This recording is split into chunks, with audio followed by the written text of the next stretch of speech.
I'm Algernon Cash, and this is Eat, Drink, Triad, your leading resource for everything happening with your locally owned restaurants and bars. I tell you, last couple of years have been a real challenge for all restaurants throughout the Triad. Restaurants are always challenging, but certainly the last couple of years have been even more challenging with COVID and the whole public health pandemic that we've all been experiencing. And so we have seen so many restaurants obviously shut down and have not been able to make it and survive the current pandemic. But we've also seen new restaurants sprout up. And some of these restaurants have been very resilient and able to continue to navigate despite the environment and the pandemic that we find ourselves still in the midst of. My audience know that I like to spend a lot of time down in Lexington. I've been able to make a lot of good friends down in Lexington. I like to eat, and a lot of great food in Lexington, well beyond the barbecue that so many of us have known it for so many years. And this husband and wife duo, the Currys, I'm called Chef Currys, um, 1 year ago launched Lulu's Seafood, which is a low country seafood boil restaurant located in Lexington, and has done very well. Has gotten a lot of attention, some accolades, and have won some awards and different things like that. And I'm so thankful that they made some time to join us. How you guys doing today? Thank y'all for joining us here on Eat, Drink, Triad.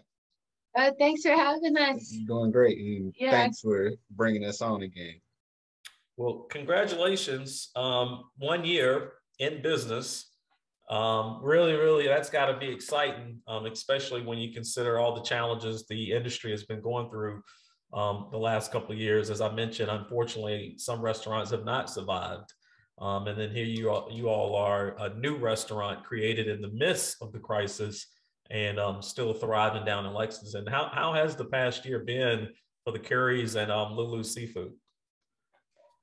It's been interesting. It's been had our ups and our downs. But I'd say we're pretty proud of I'm proud of us. We've made it through a whole year of, a pandemic, of everyone, going through different situations. So I say we did pretty well. I agree.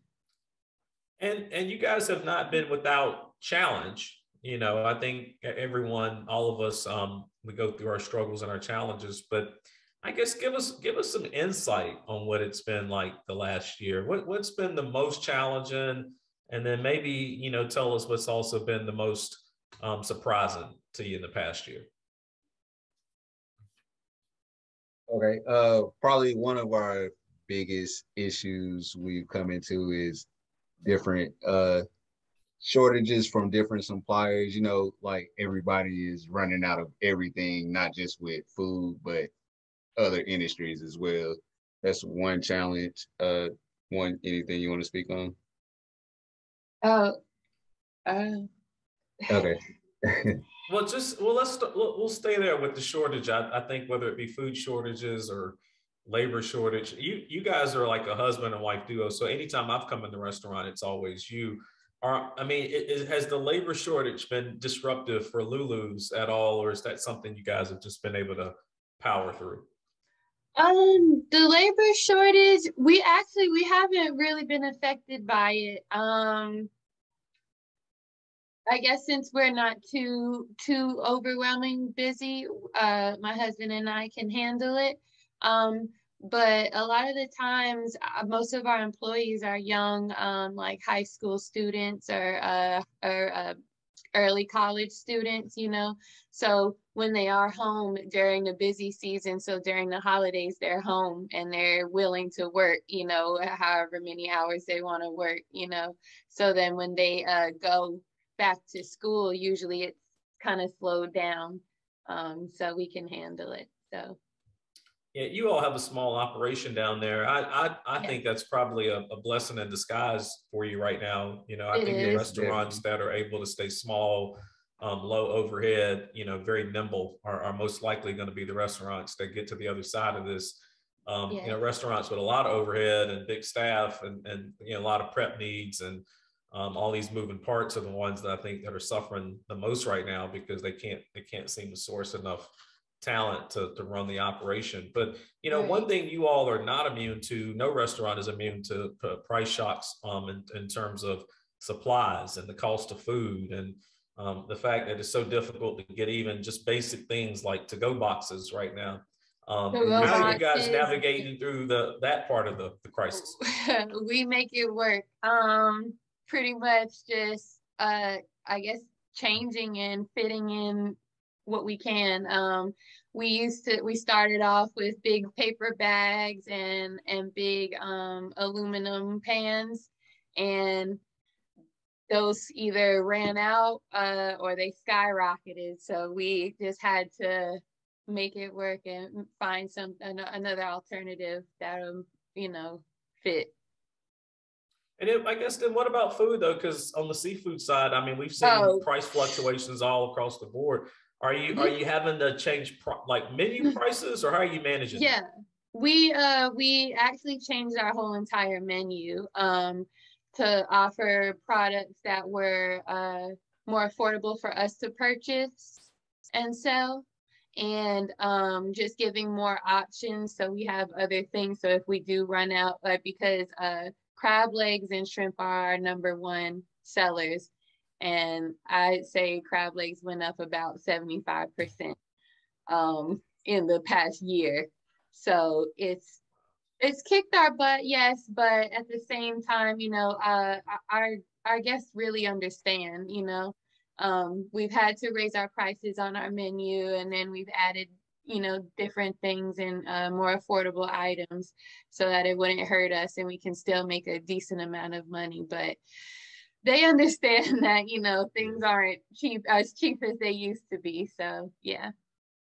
Yeah, I keep trying to remind people, and I'll remind our audience that's listening to this conversation. I mean, I think the worst of COVID being the virus itself and the public health part of things is the worst of it is behind us, and we still do have challenges in front of us. But for a lot of our small business owners, especially our restaurant owners, there are still so many challenges day to day within that industry and community, whether it be not only the public health part of customers not wanting to get back inside of restaurants, labor shortages, just rising costs in terms of food and what it takes to actually produce and do what you guys do day to day. So we just like to remind customers to continue to just be understanding and patient as a lot of these owners try to figure out how to navigate this sort of unprecedented situation they find themselves in today.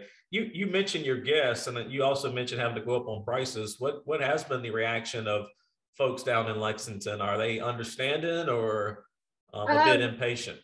They've been very understanding. Everyone knows, that things aren't easy, right now. So no one's complained or anything like that.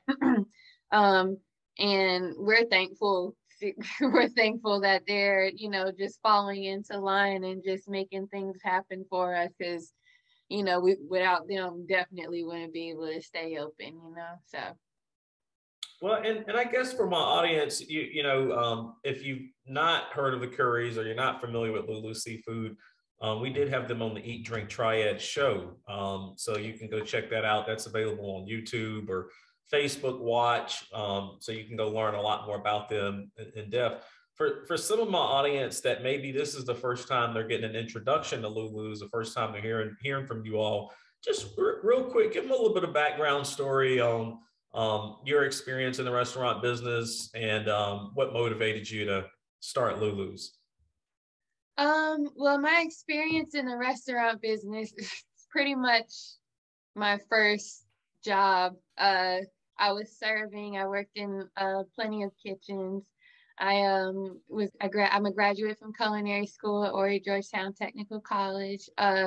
So really, I just enjoy cooking. I wanted to open a restaurant. My husband influenced me. I always used to just cook for him all the time, and he really enjoyed my food. And I cooked for my friends, and they would enjoy my food. So we just decided to go out on a limb and follow my dream mostly. But he supports me so much. So And I always see you all together, online in the store and so forth. So we're a real true husband-wife duo. I promise you that if you go down to Lulu's, most likely you're going to see them in there together. So I think that's so cool.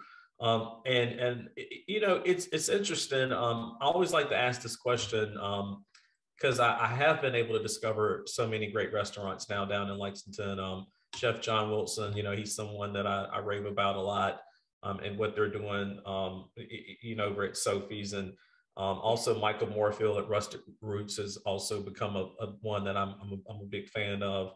I was just posting this morning about Red Donut and Yes. some of what they're doing, and so why Lexington? Why did you decide to do it in Lexington? I mean, a low country seafood bowl menu. I mean, that would have been so popular right here in Winston-Salem or Greensboro or High Point or down in Everyone Salisbury. So says many that. places you could have went. Why'd you want to do it in Uptown Lexington? Well, my husband grew up in Lexington. He's from here, and his whole family is from here. And we just wanted to bring something that would bring people to Lexington. It's a small town, but it's definitely growing. Yeah. There's a lot of different things that used to not be here are here, and they're doing well and they're flourishing. There's a whole bunch of new activities that are about to come into Lexington. And just my family is here now, just my kids are going to grow up here. His family and his relatives are all here. So it's pretty much like our legacy, and we want to make sure that everyone is just taken care of. They have something that's here that can bring positive things to Lexington. I think that's it's just the significant. beginning.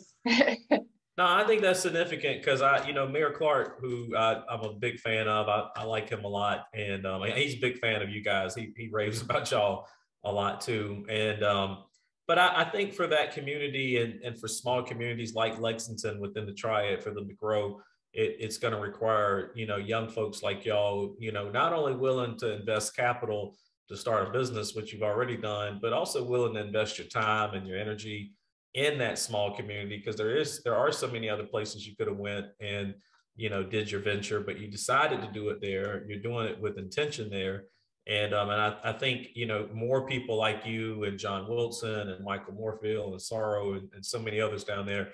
If y'all continue to do so, then I do think Lexington, the sky is the limit down there. And so I always encourage my listeners, if you're listening to this, if you're in Winston-Salem or over in Greensboro listening to the show, Lexington is a great staycation. So if you want to head down there and just stay for the weekend, that'd be terrific. And certainly when you pull in on Friday, you want to go check out Lulu's Seafood. Give them the address right quick, Chef. 514 North Main Street, right across from the Speedway gas station. 514 North Main Street. Make sure you go check them out. I'll tell you, I was out downtown earlier today. It's like 30 something degrees or something like that. I kept thinking about your post and how great some she crab soup might be. So I always wish I was a little bit closer to you guys, but I do tell my audience, if I'm in Lexington, I do try to make sure I drop by and support what they are doing. Sure. So again, that is the Currys, and that is Lulu Seafood. Again, go to YouTube, go to our Eat, Drink, Triad channel on YouTube. Go check out the video we did on Lulu Seafood. You can learn a lot more about them. And then also make sure you always stay tuned to WTOB every single week. That's where you can learn more about your restaurant pick of the week. If you're looking to try a new restaurant, I do make a suggestion or a recommendation of a restaurant you can try every single week on WTOB. Then once a month, you can catch me on the Local Vibe. We do that with WXII. And typically, again, I'm giving out restaurant recommendations on the Local Vibe once a month. Also, make sure you are subscribed to the podcast. So if you use Apple, Stitcher, or Spotify, whatever you use, wherever your favorite podcast is, you can subscribe to Eat, Drink, Triad. And then you can always keep up with us on Instagram, Facebook, and YouTube. Until next time, y'all stay locked in.